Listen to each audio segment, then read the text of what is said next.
Oke, Assalamualaikum warahmatullahi wabarakatuh. Selamat sore Waalaikumsalam semua. warahmatullahi wabarakatuh. Waalaikumsalam warahmatullahi wabarakatuh. Oke, kita lanjut hari ini tentang dua materi hari ini ya, supaya udah bisa mulai proyeknya dari data preprocessing baru kita coba forecasting ya.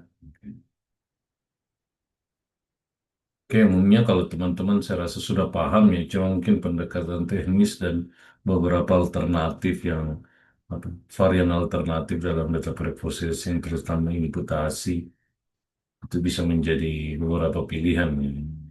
Memperkaya saja tentang pengetahuan teman-teman tentang data preprocessing. Oke, kenapa data preprocessing perlu ya? Karena kita sadari bahwa data raw, data dunia nyata itu eh, jarang sekali ya, jarang sekali siap untuk dimasukkan ke algoritma machine learning. Karena kita tahu ya, data yang kita get dari dunia nyata dengan berbagai cara itu biasanya beragam, beragam ya. Sedangkan machine learning identik dengan data processing yang numerik dan kategorikal, ya kan seperti itu. Sedangkan data dari luar sana eh, beragam ya, sudah beragam, tidak sempurna pula, ya kan gitu. Sehingga memang butuh teknikal butuh teknik di data pra processing. Ya. Artinya data sebelum masuk ke model machine learning. Apakah ini mempengaruhi? Sangat ya. Ya. Baik di cleaning, riset-riset membuktikan bahwa eh, modifikasi di pemilihan pemilihan opsi di cleaning ke ditransformasi, nah itu menjadi apa namanya pembeda di antara performa algoritma yang dihasilkan seperti itu ya. Karakteristik data di dunia nyata atau kita sebut raw data itu yang pertama incomplete ya. Incomplete artinya datanya tidak lengkap, ya kan? Biasanya kita sebut dalam teknikal itu disebut missing value ya, missing value seperti itu.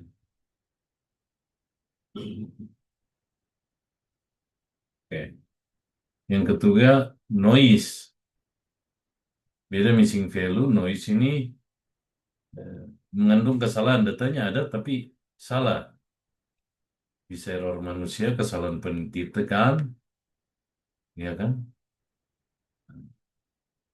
Misalnya umur 3 tahun ditulis TIGA, ya kan gitu.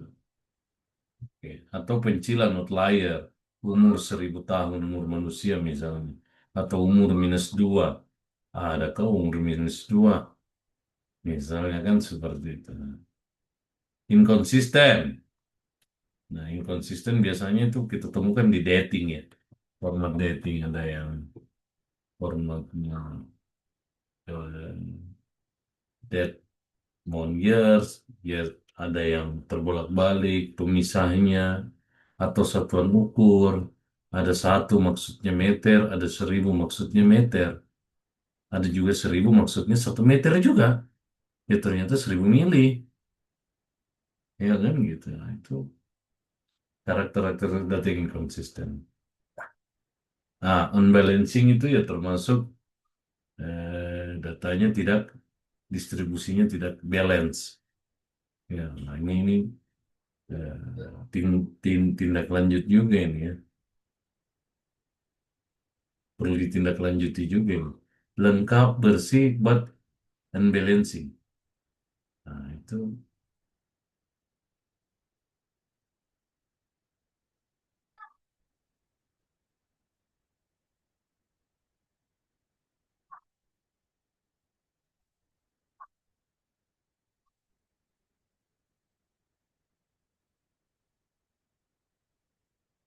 oke seperti itu.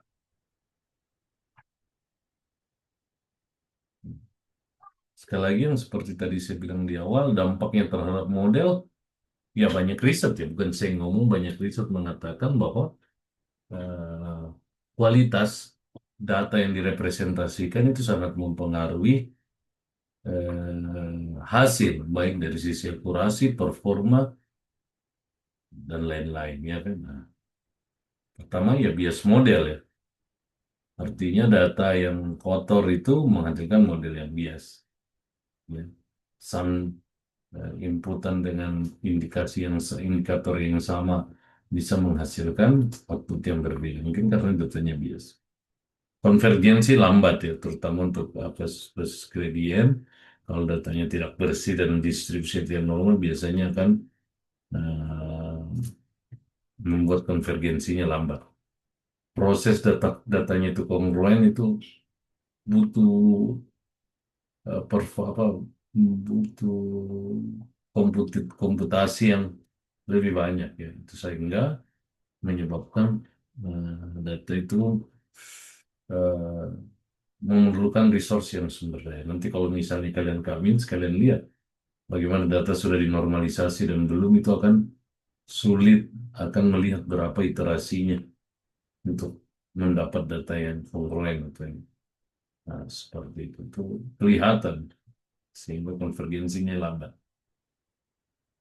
Biasanya kita bisa selesai dengan kalau datanya diperbaiki, dirapikan, ditransformasi, dikategorikan dengan baik, dinormalisasi, dan itu mungkin bisa cepat ya. Harus kita asumsikan misalnya bisa 20 kali iterasi sudah dapat konvergensi. Tapi dengan data yang kotor, outlier outlier tidak dibersihkan, ya kan? Ketimpangan tidak diperbaiki dengan normalisasi, itu bisa iterasinya untuk mendapatkan data yang kongruen, konvergensi, itu bisa lebih lama, bisa berkali lipat, bisa 2-3 kali lipat. Itu banyak riset yang mengatakan. Sehingga terutama untuk kantor dan audit ini ya perbaikan model itu penting. Perbaikan model itu penting. Karena ya, sekali lagi S2 itu tidak sampai dievaluasi pengukuran kriteria, tapi perbaikan model. Banyak orang bilang itu bukan evaluasi, evaluasi yang di ujung melihat akurasi. Bagi saya itu bukan akurasi, ini tentang persepsi saja sih. Bagi saya itu sebenarnya evaluasi ngikut melakukan model, modelnya dievaluasi. Ada yang mengatakan evaluasi itu pengukuran kinerja dari sebuah algoritma. Bagi saya udah sampai sini. Tapi ini pemilihan kata saya. Bagi saya evaluasi itu bukan pengukuran kinerja. Begitu. Ketika sudah ada proses recheck, untuk ada upaya optimalisasi dari semua model yang dibangun, nah itu bagi saya penting. Tapi tidak masalah itu, hanya labeling aja ya. Itu penting nih.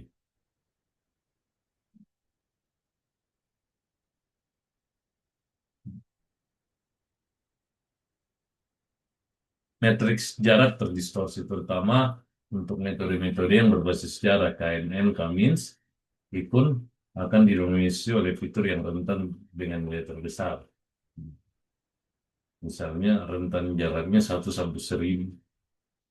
Kalau lalu anu, terlalu jauh rentan, apakah kita bisa normalisasikan? 1 sampai 10 kita anggap satu.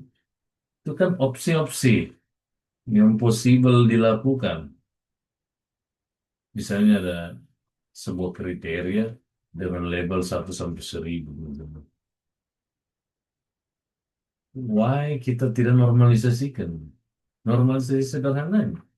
191, 11,9, 11 sampai 9, 20, 2.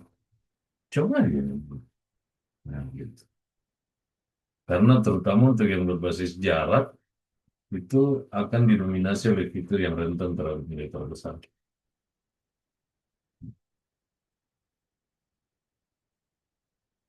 Ya itu ya, yang termasuk data cleaning ya. Nah, penghapusan penghapusan data, penghapusan draw, noise, dan inkonsistensi data. Merujuk Driven Theory ada 3 mekanisme missing data ya. Pertama, missing complete at random. Hilangnya data yang tidak ada hubungannya dengan nilai fitur manapun. Solusinya hapus. Nanti kita lihat contohnya. Hapus diperbolehkan.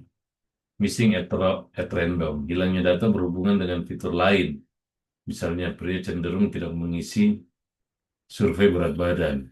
Sebenarnya bukan pria. Wanita ya ini. Ya kan gitu. Nah, missing at random, not at random. Nah, ini missing yang memang punya hubungan. Ya. Misalnya, orang berpenghasilan menengah ke atas, orang berpenghasilan atas, itu cenderung tidak mengisi kolom gaji. Nah, ini sangat sulit ditangani untuk pemilihan khusus. Kalau itu dihapus kan menghilangkan kekayaan data data set kita kan. Karena ada kecenderungan data yang diisi karena punya relevansi dengan kriteria yang lain. Gitu. Makanya dia missing out tapi tidak random. Gitu. Dua dan tiga ini butuh penanganan khusus. Misalnya begini ya, ini missing complete at random ya. Data hilang secara murni memang karena kebetulan, tidak ada hubungan dengan data yang lain, tidak ada hubungan dengan fiturnya teramati, dan nilainya data itu sendiri yang kosong ya kan. Ya, gitu. Gitu. Contoh konkret ya, data sebuah penelitian kualitas udara menggunakan sensor IoT di Makassar. Beberapa data suhu pada jam tertentu hilang, ya kan? Karena gangguan sinyal seluler secara acak atau baterai sensor habis. Kita bisa lihat ini, ya, analisis datanya, data hilang bukan karena suhunya terlalu panas atau karena lokasi sensornya. Ya. Kemudian ini terjadi karena kecelakaan teknis misalnya. Dampaknya, estimasi rata-rata setiap tabel tidak bias. Artinya kalau tidak dihapus, kita tidak menghilang apa, kita hanya kehilangan eh, data secara statistik kecil ya. Sehingga power terhadap ukuran sampel itu mengecil.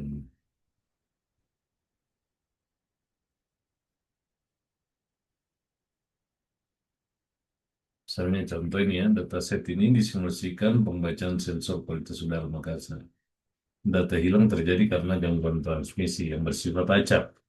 Tidak kaitan atau hilangannya data suhu dengan tingkat suhu manapun misalnya. Ya kan karena sinyalnya rendah, KIO ternyata dipengaruhi oleh suhu yang tidak terdeteksi. Misalnya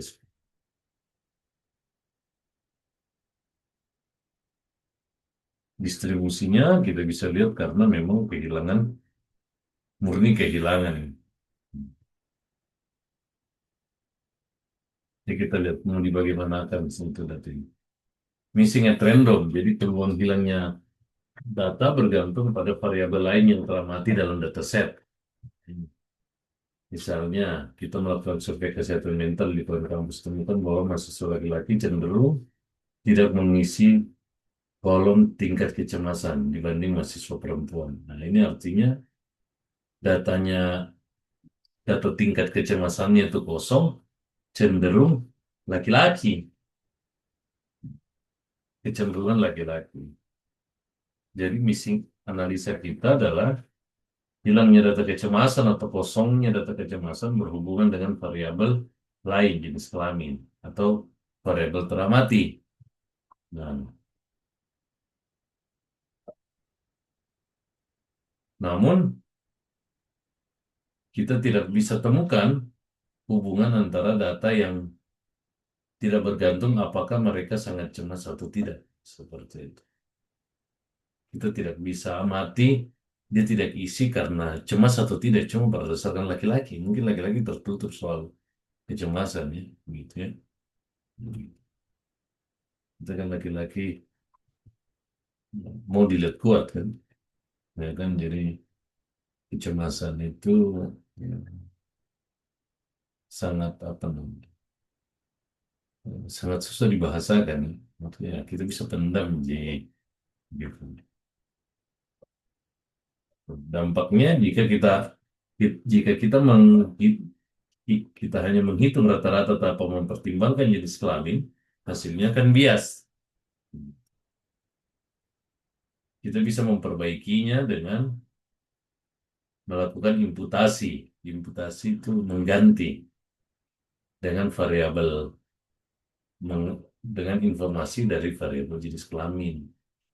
Jadi imputasinya dilakukan secara terkhusus ke jenis kelamin. Misalnya kita mau ganti menjadi nilai rata-rata. Jangan nilai rata-rata semua, tapi kita cari nilai rata-rata berdasarkan variabel yang teramati yang kita simpulkan pengaruh. Ya,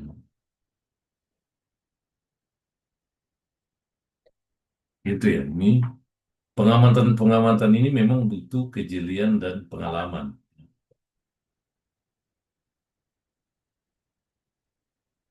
Missing net of random, nah ini yang agak kompleks ini imputasinya. Ini imputasi pun harus pakai machine learning. Gitu. Nah, data hilang karena alasan yang berkaitan dengan nilai data yang hilang itu sendiri. Ini adalah jenis yang paling berbahaya atau sulit ditetangani.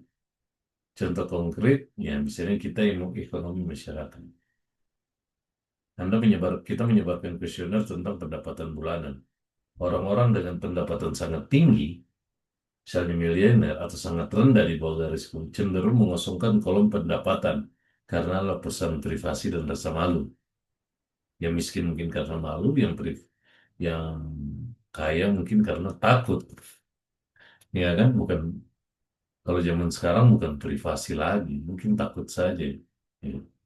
Oke, dampaknya dataset akan menjadi bias, ya, secara sistematis. Menghapus data ini akan membuat rata-rata pendapatan di dataset kita terlihat menengah saja. Karena apa? Karena yang rendah dan yang tinggi akhirnya dipilih dihapus. Iya kan? Padahal realita ada ekstrim kiri dan ada ekstrim kanan yang hilang. Yang kita hapus adalah ekstrim kiri dan ekstrim kanan. Jadi butuh perhatian untuk penghapusan.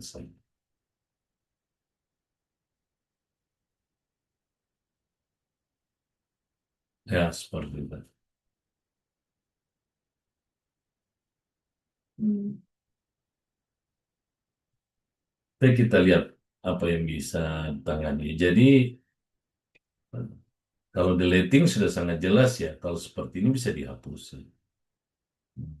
Dia hilang, tapi tidak ada hubungannya terhadap kriteria lain seperti itu. Tidak terkait. Itu bisa di-delete.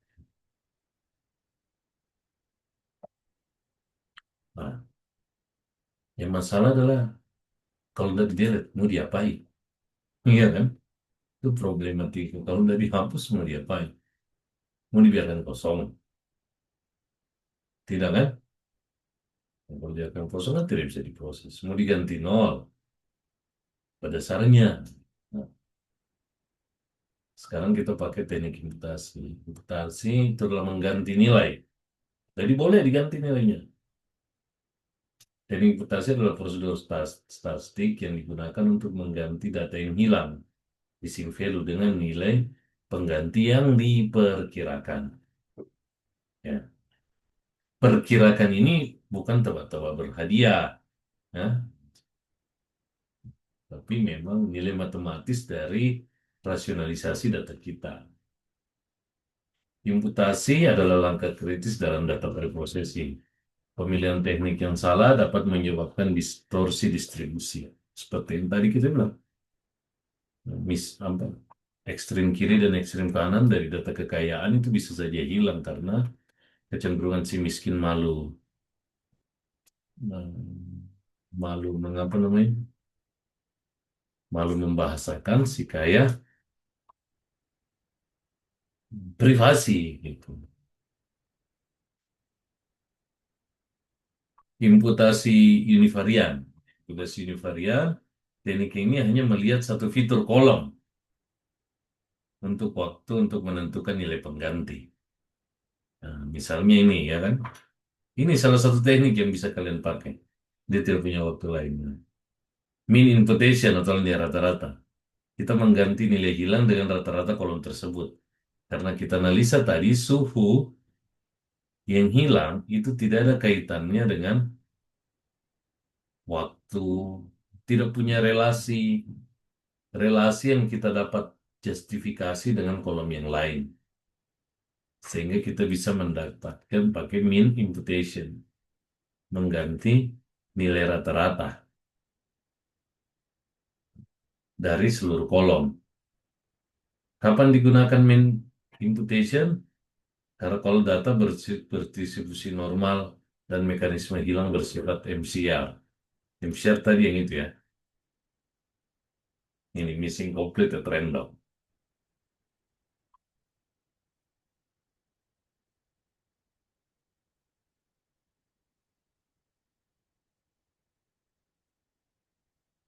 Atau bisa kita gunakan mengganti dengan nilai tengah. Pilihan yang mana? Ya kan? Kapan digunakan? Ketika outliernya terlalu banyak. Outlier terlalu banyak ya. Ekstrim kiri dan ekstrim kanan terlalu banyak. Itu kita bisa pakai nilai tengah. Gitu. Atau mode imputation. Mengganti data yang missing dengan data yang sering muncul. Jarang ini. Dari representatif. Representatif mayoritas ya. Ini yang ciptakan ini pengagum demokrasi ya. Gitu. Ya. Saya pribadi itu cenderung ini rata-rata. Menurut saya semua terlibat, ya kan? Semua terlibat turut andil. Tapi tidak bagus kalau outliernya terlalu banyak. Outlier juga itu kan butuh diganti. Gitu ya. Itu paling penting nih. Jadi kalau MC mission completed random ada satu suhu tidak punya hubungan dengan yang lain, kita bisa pakai teknik ini.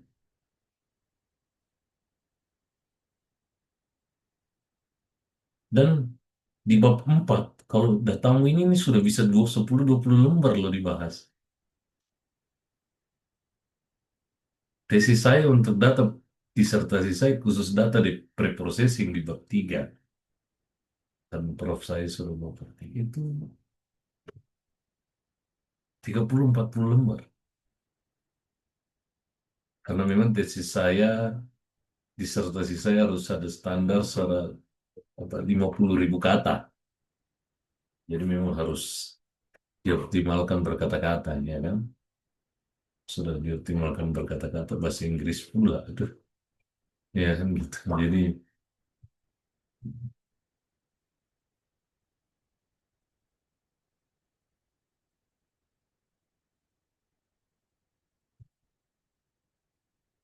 gitu ya.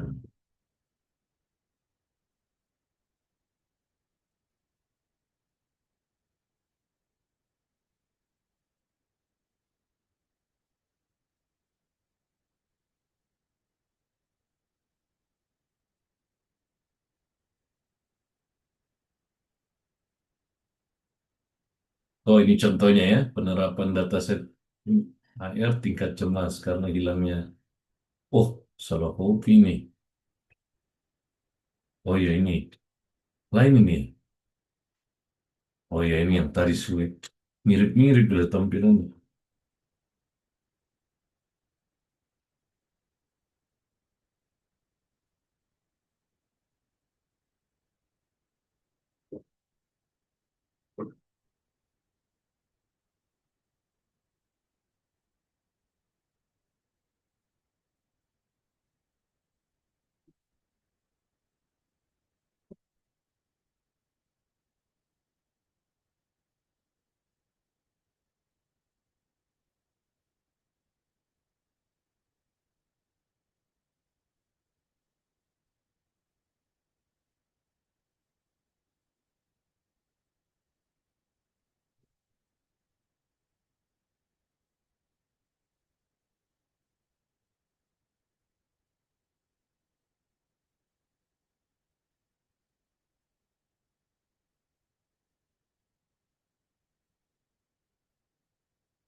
Kemudian,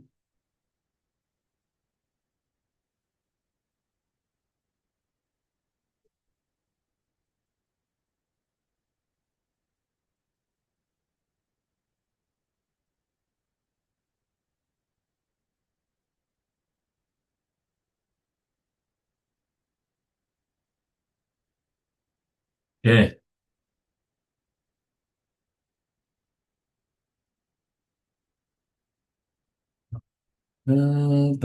Kedua, multivarian. Teknik ini menggunakan hubungan antar variabel atau kolom lain untuk memperkirakan nilai yang hilang.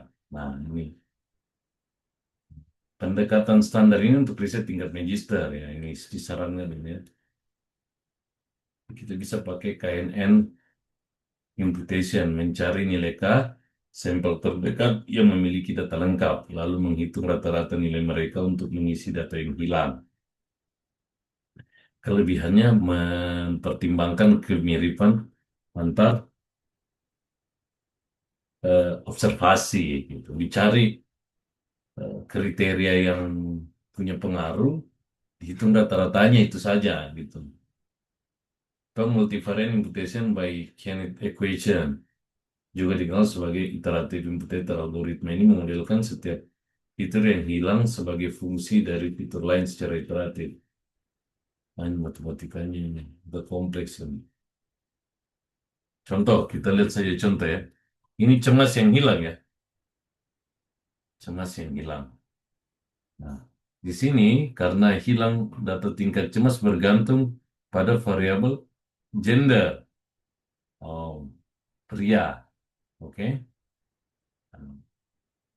Model KNN akan mencari responden lain yang memiliki profil serupa. Gender, mana?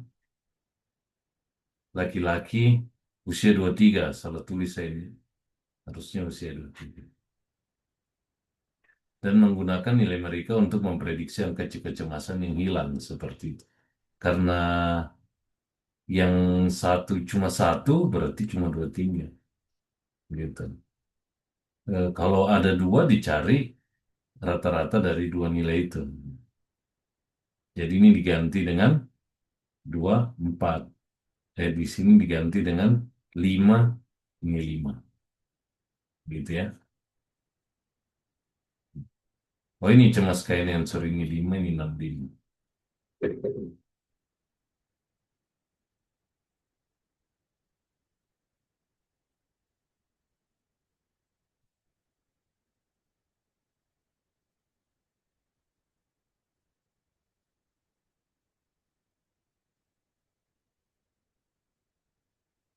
Sekarang kalau imputasinya deret waktu, terutama kita di forecasting yang pertama ini, tentu itu deret waktu ya, kita pakai deret waktu.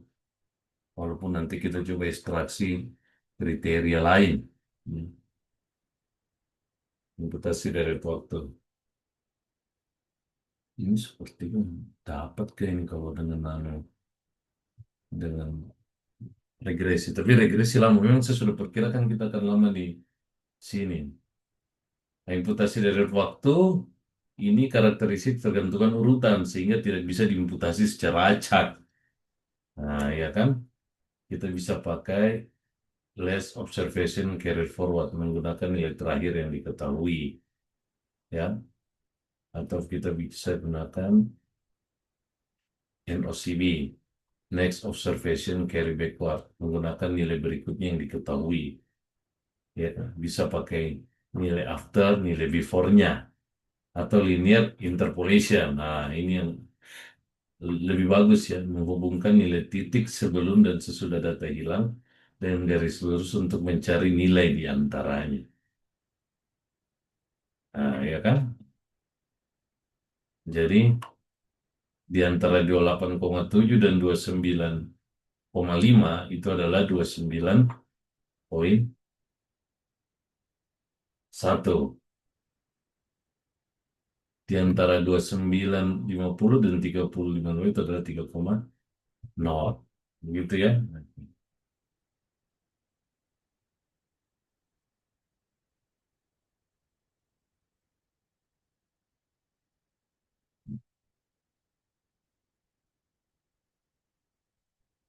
Oke ya.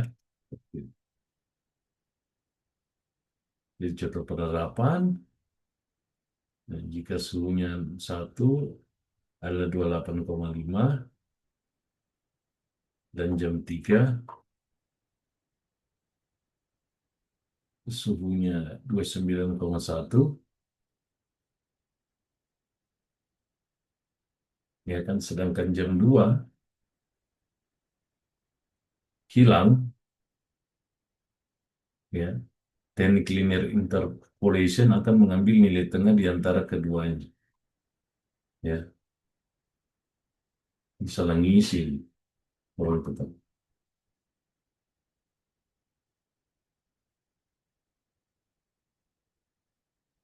Ya, kembali lagi nih. Nah, ya, seperti itu ya, jadi sudah tahu kapan menggunakan mengganti. Jadi usahakan sebenarnya dicoba dulu. Ya. Nanti saat proses evaluasi perbaikan model dicoba. Apakah di menjadi lebih baik atau ditransformasi yang bagaimana. Jadi kekayaan alternatif mulai kelihatan, ya kan? Alternatif opsi kita itu mulai kelihatan. Ini tadi masih bingung ini Pak Irfan suruh kembali ke depan ini mau diapain ya? Ternyata ada tekniknya. Oke, deteksi dan penanganan outlier ya. Oke. Jadi deteksi dan penanganan outlier adalah tahapan krusial di preprocessing dan prapemurusan data yang bertujuan untuk mengidentifikasi dan menentukan tindakan terhadap observasi yang menyimpang secara signifikan dari pola umum dataset kita. Bisa menyimpang dan bisa irasional gitu. Jadi dalam dunia akademik dan khususnya riset ICT, outlier biasa disebut noise. Ada datanya tapi eh, missing ya, apa noise. Outlier lah gitu. Namun dalam konteks tertentu seperti deteksi fraud atau intuisi jaringan, outlier justru merupakan data paling berharga. Untuk case-case security biasanya outlier itu kita bisa lihat pembeda karena dia terbiasa apa namanya lain dari yang lain. Itu yang harus diperhatikan Manpal dalam deteksi fraud ya. Di luar kebiasaan itu menjadi penting untuk kita deteksi. Kalau dataset umum malah biasanya kita ganti.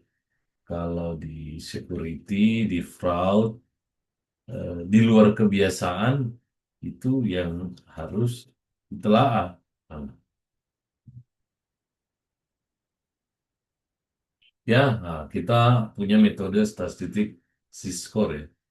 Ini ada semua implementasi di mana di P-nya ya, cuma karena keterbatasan waktu saya mungkin tidak perlihatkan, tapi ada aja screenshot gitu.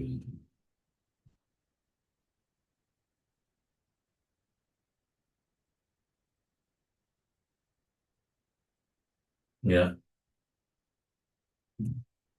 kita bisa hitung Z-score. Jadi mengukur seberapa banyak standar deviasi suatu titik data dari rata-rata data dianggap outlier jika Z-nya kurang lebih dari 3. Gitu.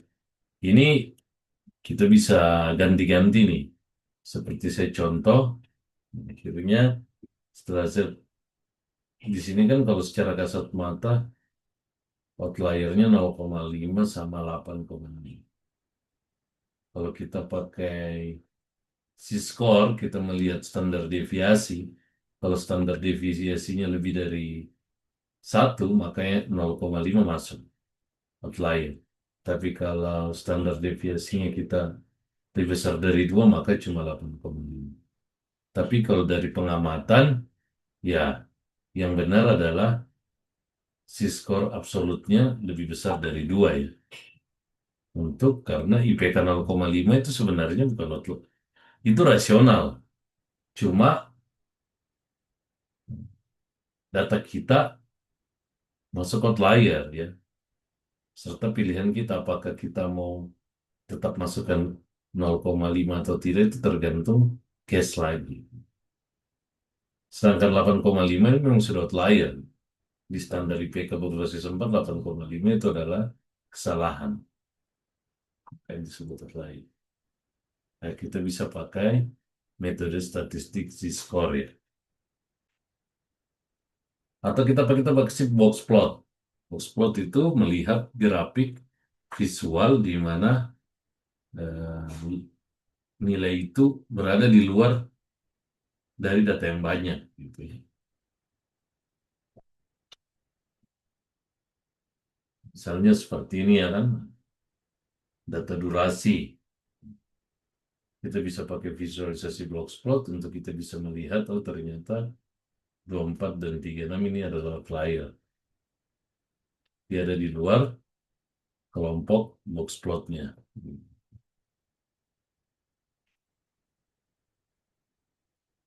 Tentukan kuartal 1 dan kuartal 3,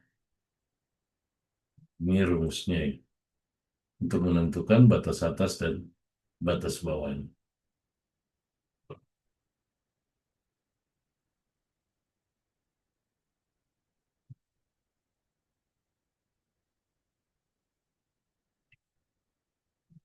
Oke, deteksi outlier bisa juga pakai metode berbasis model, isolation forest. Ini algoritma unsupervised learning yang sangat ampuh untuk multivarian, banyak kolom. Kalau kolomnya sudah banyak, ya, alih-alih memodelkan data normal, dia secara eksplisit mengisolasi anomali. Malah disertasi saya menggunakan asosiasi untuk mendeteksi outlier. Ya. Jadi itu tesis saya, asosiasi bisa saya pakai untuk outlier. Cuma mungkin butuh banyak uji-uji untuk kemudian kita bisa justifikasi sebagai new knowledge yang sudah tahan ampui. Sekarang saya publish, malah saya belum publish ya. Temuan itu saya belum publish. Simpan-simpan untuk lektor kepala bahwa asosiasi bisa dipakai untuk menentukan outlier. Saya sudah siapkan untuk Q2. Rencana saya mau publish bulan 5 ini. Karena kebetulan di Malaysia itu cukup satu paper aja ya yang bisa dipublikasi untuk lulus. Jadi saya publikasi objektif pertama saya. Temuan saya yang paling menurut saya yang paling urgent belum saya publikasi. Tapi ketika saya sudah publikasi, orang akan uji betul nggak tidak relevan dan tidak atau ada batasan yang kemudian ditemukan orang. Kalau asosiasi bisa dipakai untuk mendeteksi outlier. Ya namanya ya, nanti kita lihat. Nah, rencana itu terus yang akan saya riset-riset untuk menjadi guru besar.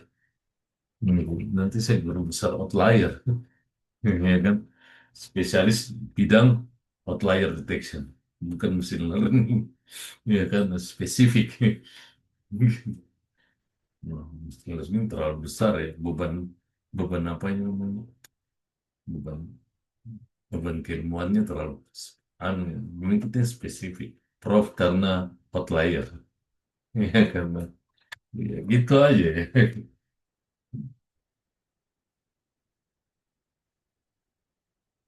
Oke ya, saya kira seperti itu ya. Penanganan outlier. Ada beberapa strategi ya. Trimming atau menghapus baris yang mengandung outlier. Kapan digunakan? Jika yakin outlier adalah kesalahan input atau sensor error. Ya, itu boleh dia. Hmm. Capping atau insourcing ya, mengganti nilai outlier dengan nilai batas atas atau bawah. Misalnya presiden kita 95 atau 95. Jika outliernya nyata tapi ekstrim dan mengganggu stabilitas model.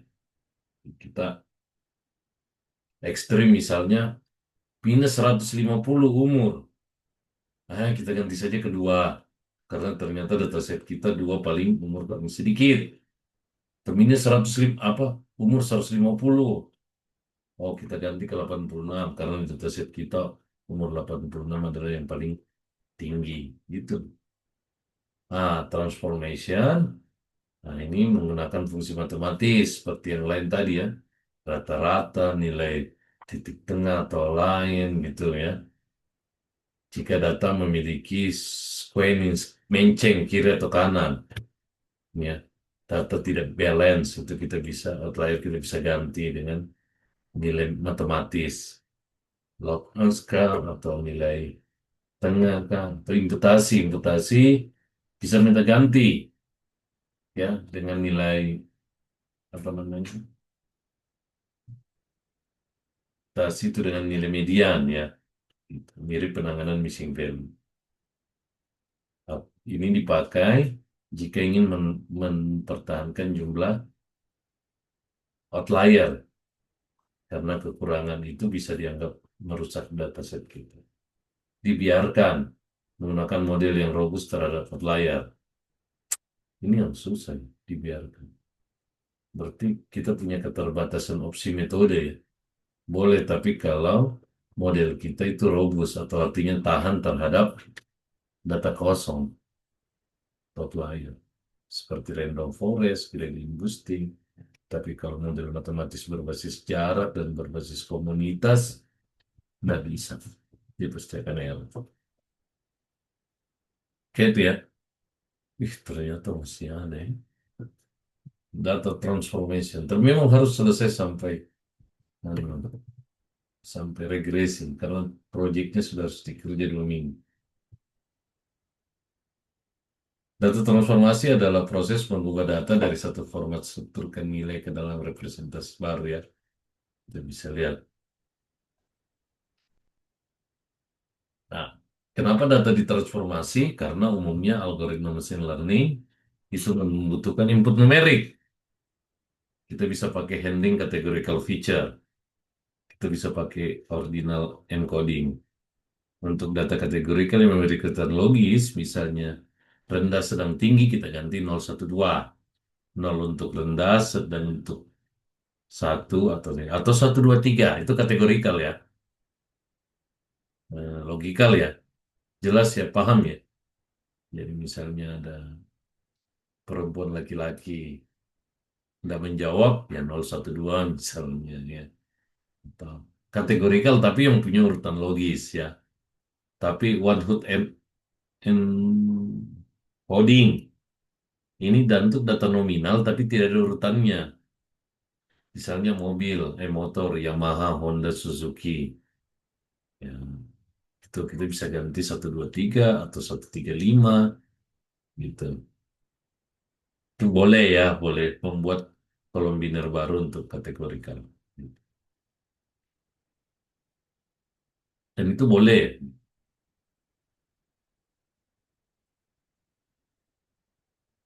Yang kedua, log transformation. Teknik ini menggunakan fungsi logaritma untuk menekankan nilai yang sangat besar.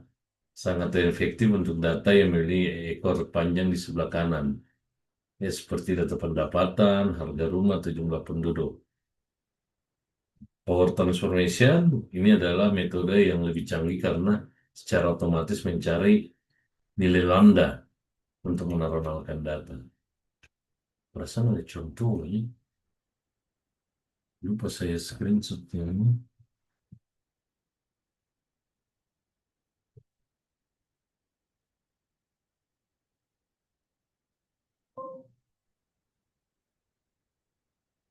Bukan ini.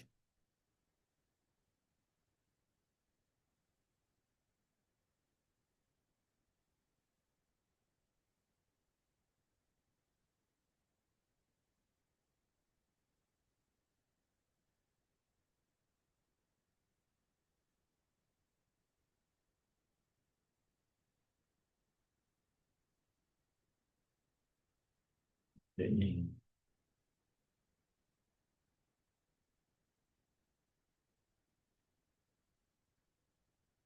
Jadi dia melihatkan data after dan before transformation. Oh, hilang.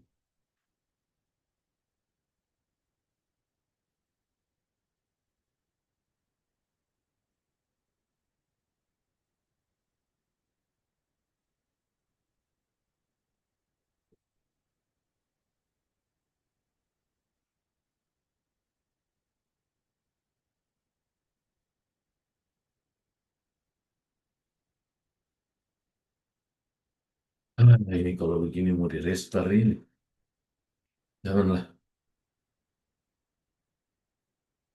Oh,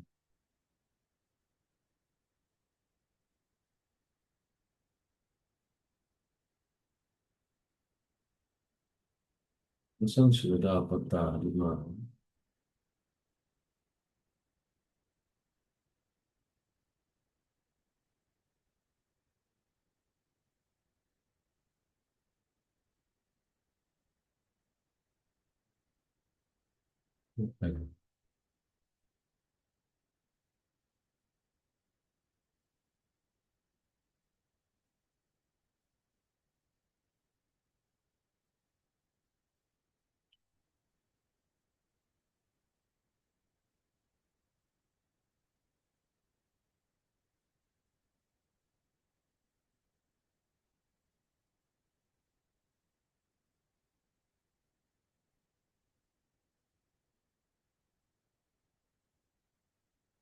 Ini ya, kok hilang ini ya tadi di gambar.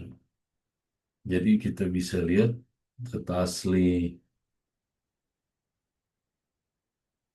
seperti ini sangat pincin ke kanan. Lalu kita coba pakai log transformation, sudah agak imbang kurvanya ya. Pakai power transformation jadi imbang. Jadi dengan tidak mengganti, merubah data, tapi menggunakan fungsi teknik transformasi, kita bisa menyeimbangkan. Nah, dan ini sangat penting sebenarnya untuk distribusi. Biasanya kan kita kalau distribusi ya hapus sebagian saja supaya distribusinya normal, ya kan? Ya kan? Oh, ternyata ada caranya. Gitu.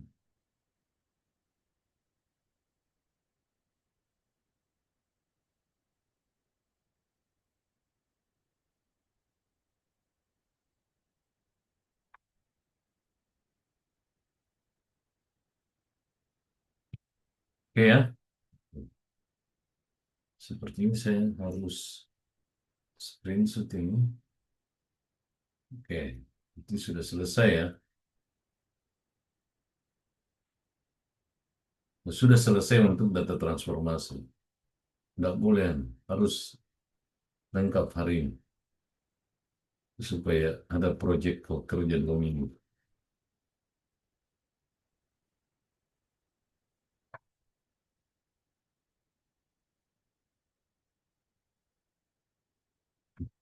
Aku ajak kalian muncul.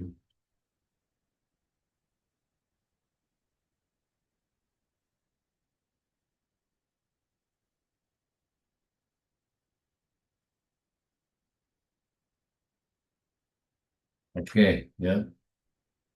Kita lanjut forecasting.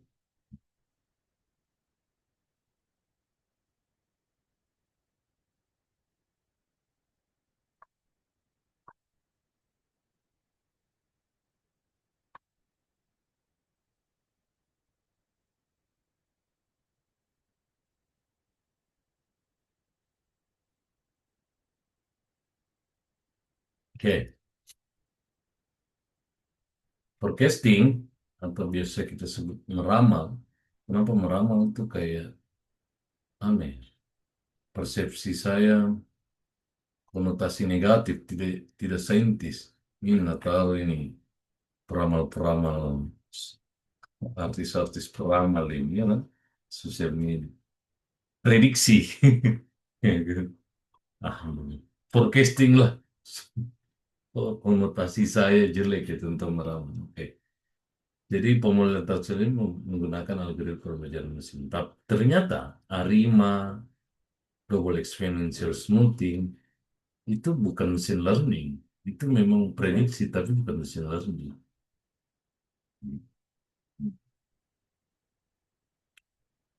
Apa kita perlu belajar dari sequential ke supervised. Dari data sequential menjadi mempelajari pola. Ya kan? Gitu. Regresi, double exponential smoothing, ARIMA, itu masuk sequential. Dia tidak masuk supervised. Gitu. Nah, berbeda dari requisite standar, time series machine learning time series memiliki tergantungan temporal. Kunci utama machine learning di sini adalah mengubah urutan waktu menjadi pasangan fitur X dan target label Y melalui titik-titik sliding window. Nah, jadi pol kita dari time series itu kita akan belajar polanya.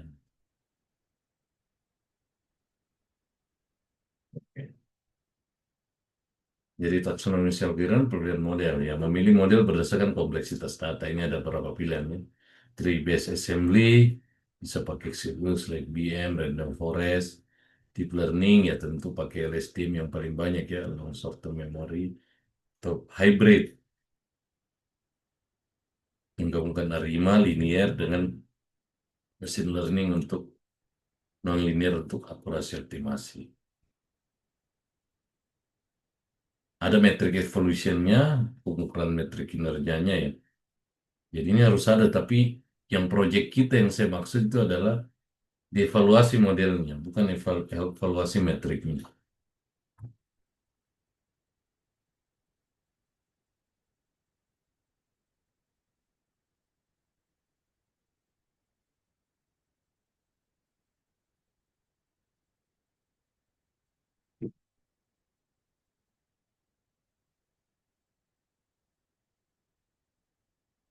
Ya, gitu. Jadi memang untuk metrik evolution biasanya yang dipakai eh, untuk apa namanya? Untuk eh, evaluasi hasil, metrik evaluasi hasil untuk peramalan itu pakai MAE atau RMCE atau MAPE ya.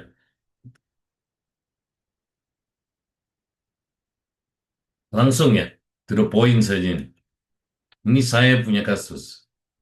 Saya punya data seperti ini. Ini yang kalian harus buat step by step juga seperti ini. Saya punya data penjualan.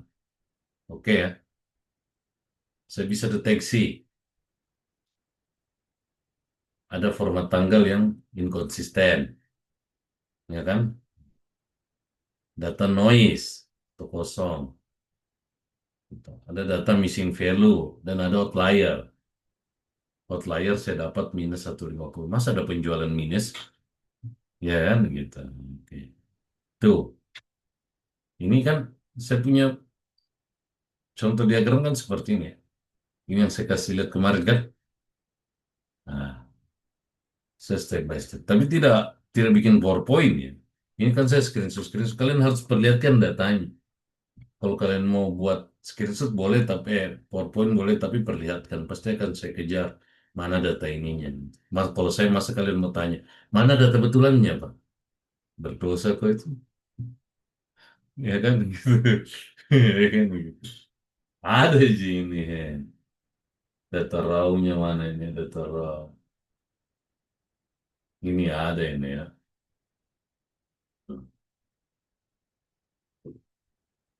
Tabel inkonsisten, ada pakai day 153 2024. Begitu ya. Oke. Ini masih data. Saya analisa. Kerusakan yang saya temukan, missing value sekitar 5% pada kolom sales kosong atau NAND. Outlier, saya menemukan nilai ekstrim yang tidak masuk akal. Misalnya nilai sales dikalikan 10 atau angka negatif. Tidak masuk akal ya. Sales kok minus.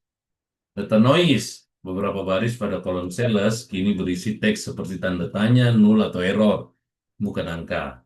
Inkonsistensi format, saya menemukan format tanggal yang tidak konsisten. Ada tahun, bulan, tahun, ada format seperti ini, ada seperti ini, ada seperti ini. Duplikat, saya menemukan duplikasi beberapa data bersih.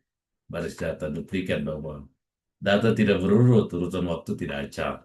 Sedangkan time series ini penting untuk melihat pola urutan waktu. Ya. Saya eksplorasi datanya, masih data ini, belum cleaning.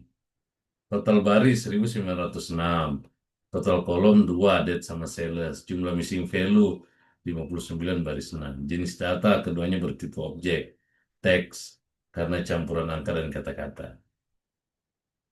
Saya dapati nilai minus 100, tidak masuk akal data. Kok ada penjualan minus, maksimum data paling tertinggi 4.145. Sepertinya outlier karena dia sendiri.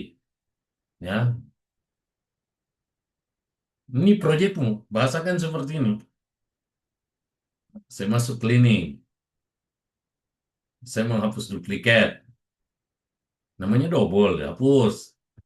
Rasional ya, karena nilai itu sudah diwakilkan oleh yang lain. Cuma apakah kalau saya bilang kenapa double kok hapus, apakah kalian punya argumentasi karena nilai ini sudah diwakilkan oleh yang lain kan? Nah itu kan pengalaman, ya kan? Standarisasi kolom tanggal, saya rubah. Ya. Penanganan sales mengubah nol error ke none secara paksa. Saya samakan nilai kosong jadi none. Ya, oke. Ekstraksi virus kalender dengan cara menghapus tanggal yang gagal parsing. Ekstraksi saya lihat apa? Nanti saya lihat. Saya ekstraksi tambahkan kolom-kolom. Kita bisa lihat sini data bersih misalnya. Ini. Saya tambahkan kolom bulan, tahun, dan day of week.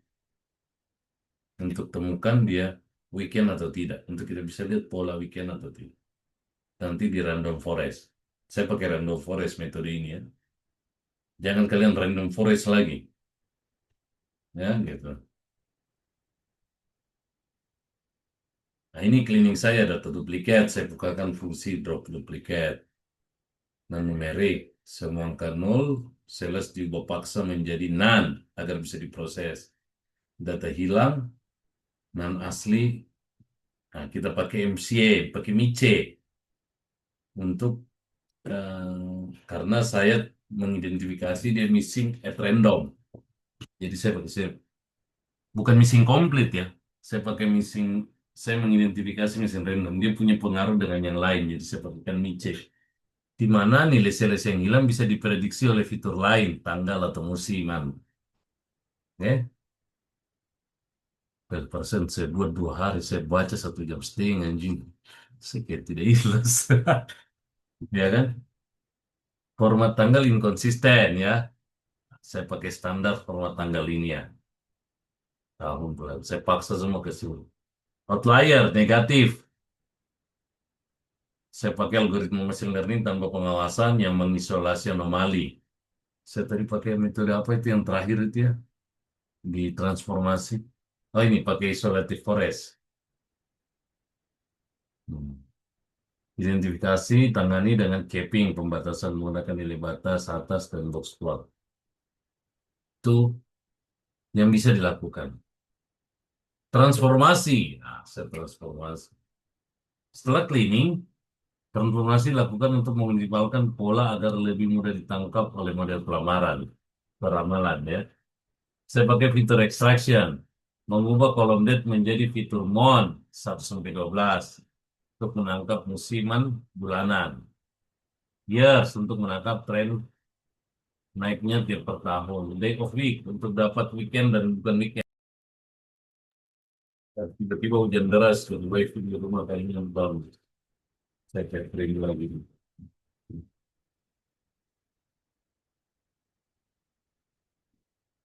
Saya transformasi nih data tanggal menjadi 3 ini. Kalian bisa lihat ya di sini. Dari date, ada month, years, dan day of week. Nah,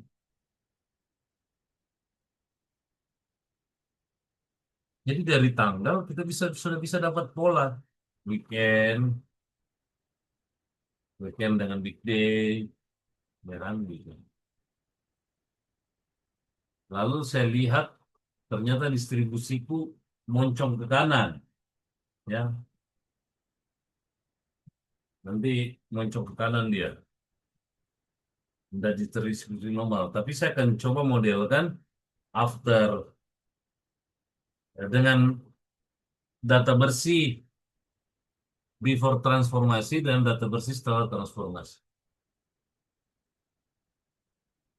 Oke, jadi ini grafik kiri sebelum data sales yang sudah bersih ternyata masih menceng kiri ke kanan ya, distribusinya dan normal. Data data kecil terlalu banyak tersebar di sini.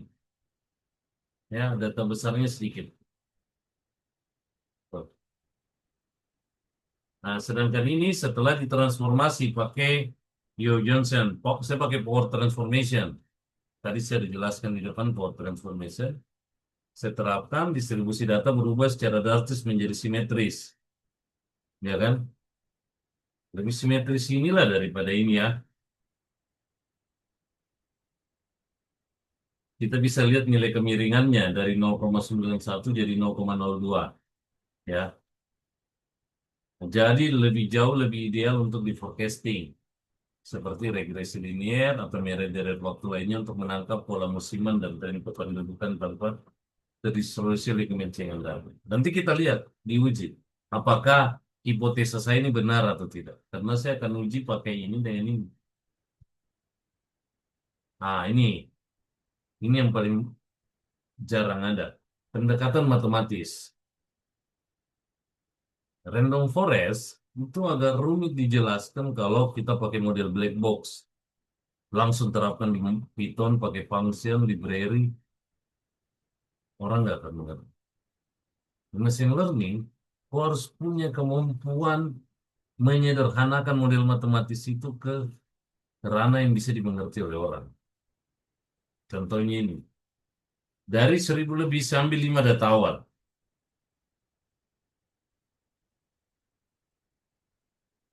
Dari data 5 awal ini saya membentuk 3 pohon keputusan. Pohon pertama fokus kepada hari. Jika harinya 3, lebih besar dari 3, 1, 2, 3 ini ya, lebih besar dari 3 berarti 6 dia,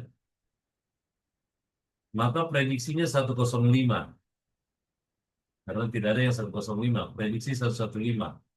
Rata-ratanya ya kan. Jika bulannya satu semua, prediksinya 110.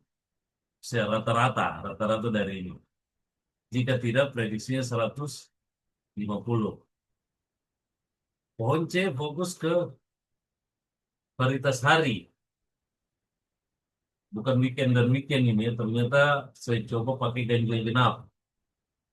Pohon C, kalau kamu tambah pohonnya boleh. Pohon weekend dengan bukan weekend. Pohon weekend ini, ya kan? Pohon bukan weekend ini. Tapi saya pohon ke genap karena distribusinya lebih banyak ya, lebih normal. Genap mana? 2 dan 6 ya. 2 dan 6, saya prediksi 108. Jika ganjil prediksinya 112. Lalu saya kasih masuk hari ke-6. Ini kan 5 hari. Saya masukkan hari ke-6. Jadi saya mau masukkan hari ke-6. Hari ke-6 itu tanggal 23 bulan 1 tanggal 6. Kita ekstraksi dia menjadi bulan 1 hari ke-4. Kita masukkan dia ke pohon pertama. Harinya 4. 4 lebih besar dari 3. Maka prediksinya 105. Berdasarkan pohon keputusan ini kan. Tapi jangan pakai ini nah. Nggak boleh. Ini saya pola bahwa saya buat random forest sesederhana mungkin dengan meminimalisir jumlah pohonnya. Jadi prediksi pohon pertama 105 untuk hari ke-6. Prediksi pohon kedua saya masukkan bulannya 1. Kalau bulannya 1, prediksinya 110 pohon keputusan ini. Kalau bulannya 1, prediksinya 110.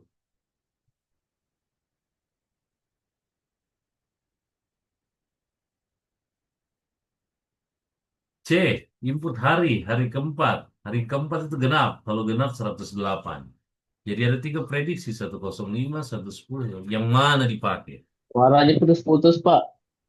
Putus kah? Aduh, Jaringannya kayaknya. iya jaringannya. Kalau ini sama Ji, Masih, Pak. Masih, Pak. Masih. sama Ji. Anu kayaknya ya, saya kasih besar-besar saja suara. Hujan deras tiba-tiba. Gambarnya aja nggak tampil kan. Ini saja tidak bisa, ini kanvanya saja Nggak ya. berubah dari tampilannya. Perasaan sudah tidak pakai wave. Maksudnya pakai tethering saya.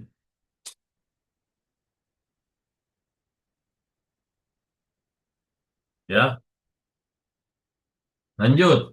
Baik, gambar tidak kelihatan. Saya perasaan ada. Ini ya, nggak kelihatan ini.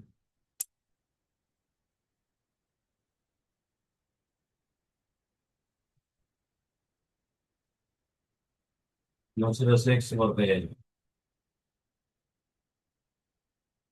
Nah, sedikit lagi. Terus tahan, sedikit lagi. Ya, dari tiga prediksi itu mana yang tahan?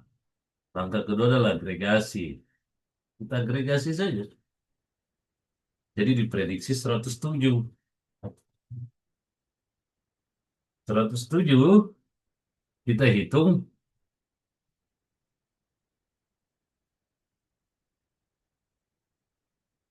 errornya.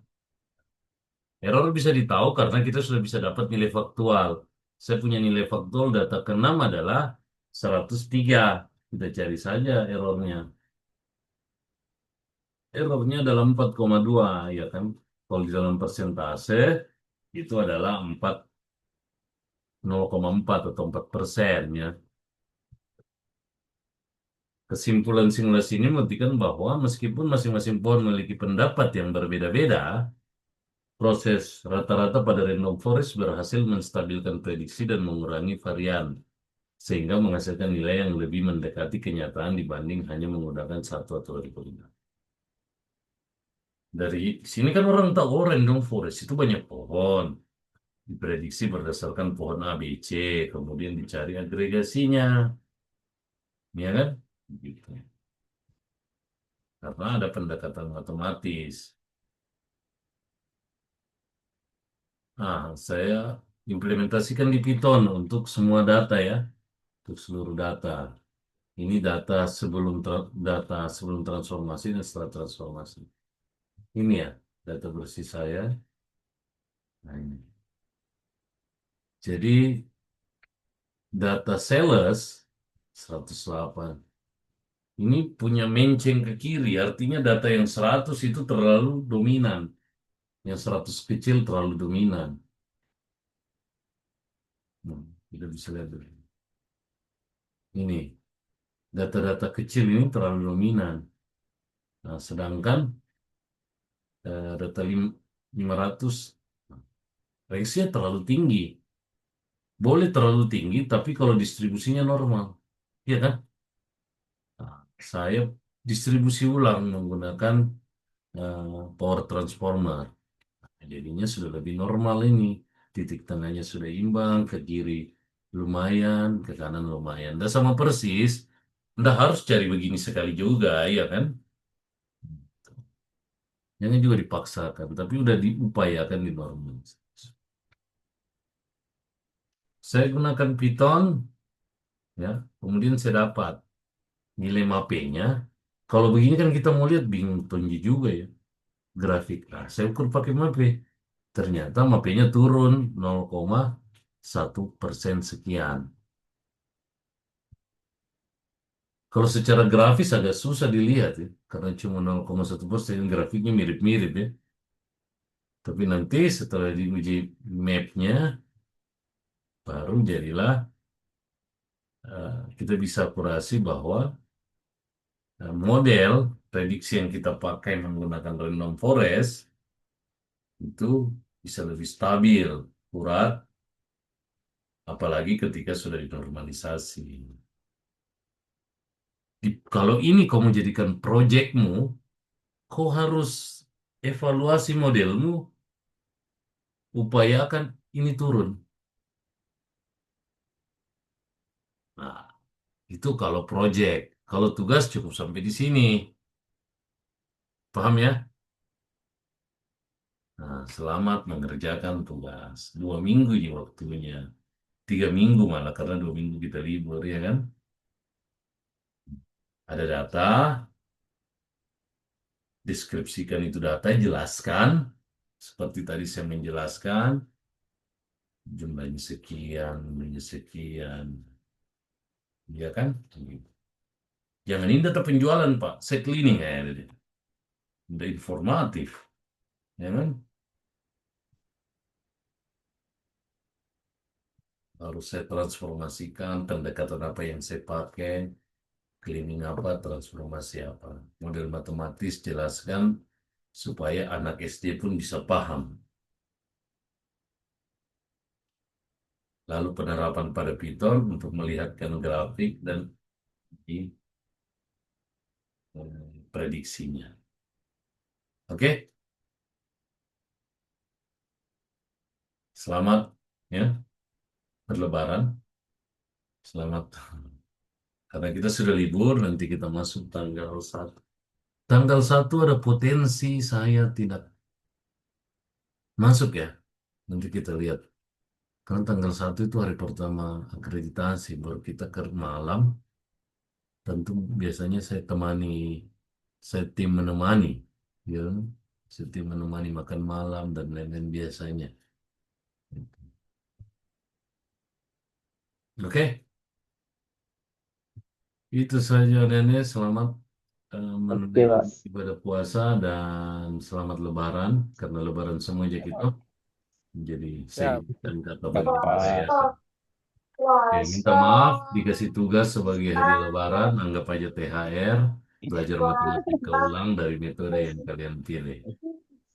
Oke. Firman, anggaplah latihan untuk bikin framework Oke, Pak. matematikanya itu pajak-pajaknya Malaysia, ya kan? Karena mau tidak mau tetap harus bikin framework juga ya. Minimal frameworknya pakai pendekatan yang relevan untuk UMKM lah. Aturlah kau yang lebih paham. Oke? Ya, Pak. Framework itu bisa Ya, diterjemahkan Pak. otomatis yang paling masuk akal untuk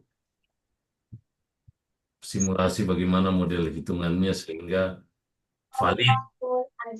Ya, kau yang lebih tahu lah. Untuk Kanto karena saya penguji harus ada evaluasi model ya, bukan hanya evaluasi metrik ya. Hafid Ya, ya, Pak. belum Per, juga enggak apa-apa ya. Janji per saya parameter nggak tuning. punya kepentingan apa-apa selain mata kuliah ini. Kalau Firman kan dia pembimbing saya, kalau Anto saya pengujinya ini. Harus dievaluasi modelnya, bukan hanya sampai di metrik. Apakah pakai A lebih bagus daripada pakai B? Rencana awalnya kan begitu toh. Pakai apa kayak itu saya Ya, lupa ya. Pak. Saya nambahkan harus dievaluasi. Apakah dengan ini mungkin sudah ada bayangan, Siap, Pak. oh dari pre-processing pun memungkinkan, ya kan? Apakah ditransformasi atau Ya, tidak? Pak. Oke, see you next month. Selamat Ya. menjalankan buka puasa, baik bagi yang Lebaran tanggal 20 atau mudah-mudahan tanggal 20 semua ya. Oke, bila itu, sampai Terus, jumpa dan selamat sore. Waalaikumsalam warahmatullahi wabarakatuh.